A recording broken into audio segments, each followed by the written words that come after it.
اپنے رشتوں میں والدین کے پاؤں دھو کر پئیں، ان کی دعائیں لے لیں۔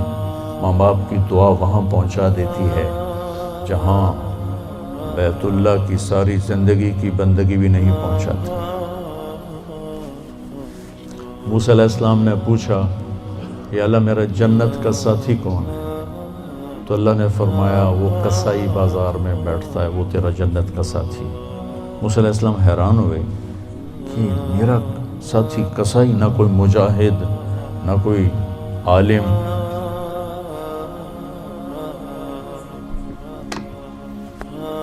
بازار گئے تو ایک قصائی بیٹھا ہوا تھا۔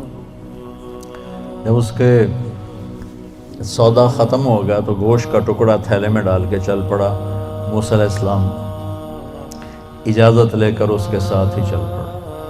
وہ گھر گیا، اس نے اس کو کاٹ کے ہانڈی چڑھا دی، آٹا گوندھا، پھر آٹے کو نرم ہونے کے لیے رکھ دیا، پھر سالن تیار کیا، پھر روٹی بنائی، اس کو تھالی میں رکھا۔ ایک عورت ایسے پڑی تھی، ایسے یوں کر کے، تو اس کو جا کے ہلایا، کہا ماں جی اٹھو کھانا کھا لو۔ تو اس کو ایک ہاتھ کا ایسے سہارا دیا اور دوسرے ہاتھ سے اس کو کھانا کھلایا۔ جب وہ فارغ ہو گئی تو اس نے یوں سر ہلایا کہ ہن میری بس، تو اس نے منہ صاف کیا، ان کو لٹایا۔ جب وہ لٹانے لگا تو کچھ بڑبڑائی، دور سے بڑبڑاہٹ ہی تھی، تو موسیٰ علیہ السلام کو سمجھ میں نہیں آیا کہ یہ کیا کہہ رہی ہے۔ جب اس کو لٹا کے فارغ ہوا تو کہنے لگے موسیٰ علیہ السلام، بھائی یہ کون ہے؟ کہا جی میری ماں ہے، کوئی اور بھائی ہے نہیں، تو میں صبح جب جاتا ہوں کام پہ تو سارے اس کی خدمت، کھانا پانی دیکھ کے صفائی کر کے جاتا ہوں، جب واپس آتا ہوں تو پہلے اس کو دیکھتا ہوں اور اس کے بعد پھر اپنے باقی کاموں میں لگتا ہوں۔ تو موسیٰ علیہ السلام نے فرمایا، جب تم اسے لٹا رہے تھے یہ کچھ کہہ رہی تھی، کیا کہہ رہی تھی؟ تو وہ کہنے لگا، جی کیا کہنا ہے، ماں جو ہوئی تو جب بھی اس کی خدمت کرتا ہوں تو کہتی اللہ تجھے جنت میں موسیٰ کا ساتھی بنا، میں تو جی کمی کسائی ہوں، وہ اللہ کا نبی کلیم ہے، میری کیڑی اوقات ہے میں موسیٰ نال جار اللہ۔ موسیٰ علیہ السلام نے فرمایا تیری ماں کی دعا نے تجھے موسیٰ تک پہنچا دیا۔ تو والدین بہت بڑا سرمایہ ہوتے ہیں آخرت بنانے کا، دنیا بنانے کا، ان کی دعا لو۔ میرے نبی کا فرمان ہے، کاش میری ماں زندہ ہوتی اور میں عشاء کی نماز کے مصلی پہ کھڑا ہوتا اور میں سورۃ فاتحہ شروع کر چکا ہوتا اور میرے گھر سے میری ماں کہتی محمد، تو میں ماں کے لیے نماز توڑ دیتا، فرض نماز توڑ دیتا۔ آپ نے فرمایا، اویس قرنی کا نام تو آپ سب نے سنا ہوگا، میں ان کے گاؤں بھی گیا ہوں، ان کے خاندان سے بھی ملا ہوں۔ یمن سے معارب جاتے ہوئے راستے میں پہاڑوں کے بیچ میں ان کا چھوٹا سا گاؤں آتا ہے۔ یہ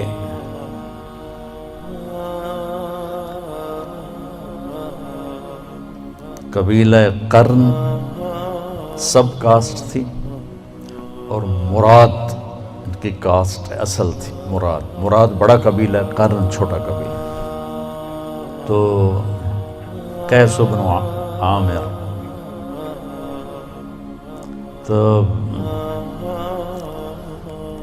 اویس بن عامر، تو آپ نے ارشاد فرمایا کہ جب اللہ جنت میں لوگوں کو اجازت دے گا تو اویس بھی چلے گا، جب جنت کے دروازے پر پہنچے گا تو اللہ کہے گا باقی چلے جاؤ، اویس کو روک لو۔ تو وہ تھوڑے پریشان ہو جائیں گے کہ یا اللہ ہن تو پولیس رات بھی ٹپ گیا تھا، دروازے کے اوپر کیسے روک لیا؟ تو تھوڑا سا وہ گھبرائیں گے، تو پوچھیں گے یا اللہ مجھے کیوں روکا ہے؟ تو اللہ فرمائیں گے ذرا پیچھے دیکھو، تو پیچھے جہنمی لوگ کھڑے ہوں گے، ان کے خاندان کے بھی اور دوسرے بھی۔ تو اللہ تعالیٰ فرمائیں گے اویس تو نے ماں کی خدمت کر کے جو مجھے خوش کیا، ماں کی جہاد نہیں، تبلیغ نہیں، فتوے نہیں مفتیاں دے، تو نے جو ماں کی خدمت کر کے مجھے خوش کیا، یہ پیچھے سارے جہنمی کھڑے ہیں، جس کی تو سفارش کرے گا تیری تو فعل سب کچھ جنت میں ڈال دو. یہ تو پازیٹیو آپ کو سنا ہے. نیگیٹو سناؤں. میرے نبی نے سے پوچھا گیا یا رسول اللہ قیامت کب آئے گی؟ آپ نے کہا اللہ کو پتہ. کہا جی کوئی نشانی بتا دو. کہ جب اولاد ماؤں کو ذلیل کریں گے تو قیامت آ جائے.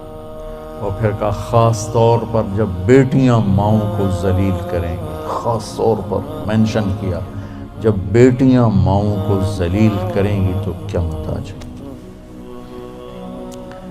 تھوڑی دیر کا رشتہ ہوتا ہے, تھوڑی دیر کا ٹائم ہوتا ہے ماں باپ کا, وہ چلے جاتے ہیں. ایسے جائیں کہ تمہیں دعائیں دیتے ہوئے جائیں تو تمہاری 7 پشتیں سنور جائیں گی. وہ ایسے جائیں کہ دکھ سے ان کے سینے جل رہے ہوں تو پھر نہ تمہاری خیر ہے نہ تمہاری نسلوں کی خیر. اور میرا رب ماں باپ کے لیے کیا کہتا ہے؟ لا تقل لہما اف. اف اتنا لفظ ماں باپ کے آگے مت کہو. میرے نبی کا فرمان ہے کاش میری ماں زندہ ہوتی میں ایسی خدمت کرتا کہ عشاء کی نماز کے مصلی پہ کھڑا سورۃ فاتحہ پڑھ رہا ہوتا اور ادھر سے آواز آتی بیٹا محمد تو میں نماز توڑ کے حاضر ہو جاتا. فرض نماز لفظ نہیں, تو میں فرض نماز توڑ کے حاضر ہو جاتا. عبید اللہ بن عمیر سے ایک شخص نے کہا حضور میں نے ماں کو کندھے پہ بٹھا کے طواف کرایا, میں نے ماں کا حق ادا کر دیا. تو عبداللہ بن عمر نے فرمایا کہ ابھی ایک تھکی ہوئی سانس کا حق بھی ادا نہیں ہوا. جب تیری ماں نے تجھے پالتے ہوئے تھک تھک کے گہری سانسیں لی, ان میں سے ابھی ایک سانس کا بھی حق ادا نہیں ہوا. ادا نہیں ہوا. اگر تمہارے ماں باپ زندہ ہیں ان کی دعا لو اللہ کے واسطے. ان کے سامنے ان کی آنکھوں میں آنکھیں ڈال کے بات مت کرو, ان کے ساتھ بدتمیزی مت کرو. نہ دنیا رہتی ہے نہ آخرت رہتی ہے. میں اور آپ تو آج کے انسان ہیں. ایک حدیث ہے میرے نبی نے سے پوچھا گیا یا رسول اللہ قیامت کب آئے گی؟ آپ نے فرمایا اللہ کو پتہ. کہا کوئی نشانی بتا دے. یہ بچیاں خاص طور پر سنیں, کوئی نشانی بتا دیں. تو آپ نے فرمایا جب بیٹیاں بھی ماؤں کو ذلیل کریں گی تو قیامت آئے گی. اب بیٹے کیوں نہیں کہے کہ وہ عام طور پہ کرتے ہیں, بیٹوں میں بدتمیزی زیادہ ہوتی, بچیوں میں کم ہوتی. تو میرے نبی نے کہا جب بیٹیاں بھی ماؤں کو ذلیل کریں گی تو قیامت کے نکارے پہ چوٹ پڑے گی. یہ اتنا خوفناک عمل ہے. بڑی پرانی بات ہے. ایک ذمہ داروں میرا ماحول جو ہے خاندان ہے کا ایک بیٹا اپنے باپ سے لڑ رہا تھا. تو آج تک میرے واسطے کی بنایا, تو آج تک میرے واسطے کیتا کی. اور اس کے باپ کی بے بسی مجھے اب رلا رہی ہے, حالانکہ کچھ 40 سال پرانی بات ہے. تو آج تک میرے واسطے کی بنایا, تو آج تک میرے واسطے کی. اور اس کا باپ کہ اچھا میرا پوت. جو درد تھا اس جملے میں, اچھا میرا پوت تو آج تک میرے واسطے کی تھا. وہ آگے کھڑے اچھا میرا پوت. ماں باپ کو جنت کا ذریعہ بناؤ, جہنم نہیں. آگ میں نہ جل جانا ماں باپ کی بدتمیزی کے ساتھ. ڈگریوں کو اللہ اٹھا کے پھینک دے گا. آپ نے فرمایا جب بیٹیاں بھی ماؤں کو ذلیل کریں گے تو اللہ اس دنیا کو توڑ دے گا. ابو ہریرہ جہاد میں جانے لگے. ماں نے کہا میں کل ہی مینو چھوڑ کے جانا پیا. وہ کہنے کہ نہیں میرے نبی نے اعلان کیا جہاد کا, میں جا رہا ہوں. انہوں نے پھر کہا بیٹا میں اکیلی ہوں. کہا نہیں میں جا رہا ہوں. انہوں نے کہا میں نے تجھے دودھ پلایا, تجھے اس کا واسطہ. کہا نہیں میں جا رہا ہوں. تو انہوں نے پیغام بھیجا اللہ کے نبی کو کہ میں نے ابو ہریرہ کو اپنے دودھ کا واسطہ دیا, یہ پھر بھی نہیں رک رہا. تو ابو ہریرہ ہتھیار سجا کے انٹر ہوئے مسجد میں. تو آپ نے دیکھا تو آپ نے یوں منہ پھیر لیا. یہ میرے نبی کے غصے کی نشانی تھی. یہ جب کسی پہ ناراض ہوتے تھے دیکھ کے یوں منہ پھیر لیتے. جب منہ پھیرا تو دوڑ گیا رسول اللہ آپ ناراض ہیں. آپ نے کہا ماں کو چھوڑ کے کون سا جہاد کرنا چاہتے ہو؟ ماں کو چھوڑ کے کون سا جہاد کرنا چاہتے ہو؟ مجھے تمہارے جہاد کی ضرورت نہیں ہے. جاؤ جا کے ماں کے قدموں میں بیٹھ جاؤ. مجھے تمہارے جہاد نہیں چاہیے. ماں کے قدموں میں جا کے بیٹھو. ان کو مسجد سے اٹھا دیا جاؤ. حالانکہ وہ زمان جب اتنی ضرورت تھی کہ چاروں طرف کفر حملے کر رہا تھا, میرے نبی نے ڈانٹ پلا دی کہ تم ماں کے دودھ کا بھی تجھے خیال نہیں. وہ کہہ رہی میں تجھے دودھ کا واسطہ دے رہا ہوں. یا رسول اللہ میرا بیٹا بڑا نیک ہے پر مجھ سے بدتمیز ہو کے میرا دل دکھا پڑا. آپ نے کہا معاف کر دو، اسے نہیں پتا کہ گل کی ہوئی پئی ہے، معاف کر دو، کہ میرا جی نہیں چلتا۔ آپ نے کہا میں آگ لگاؤں پھر سفارش کروں؟ بتو اتنی سخت تھوڑا ہی ہوں کہ میرے بیٹے کو آگ لگائی جائے میں سفارش نہ کروں، کہ اگر تو نے معاف نہ کیا یہ میرے رب کی آگ میں جلے گا۔ صحابی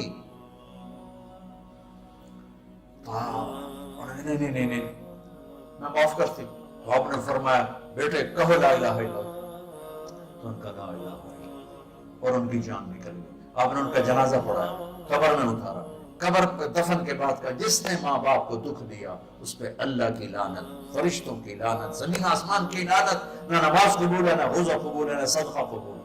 ہماری نئی نسل ہو، آپ کو یہ چیزیں نہ بتائی جاتی ہیں، نہ پڑھائی جاتی ہیں، نہ سلیبس میں ہے، نہ نصاب میں ہے، نہ گھروں میں اس کا تذکرہ ہے۔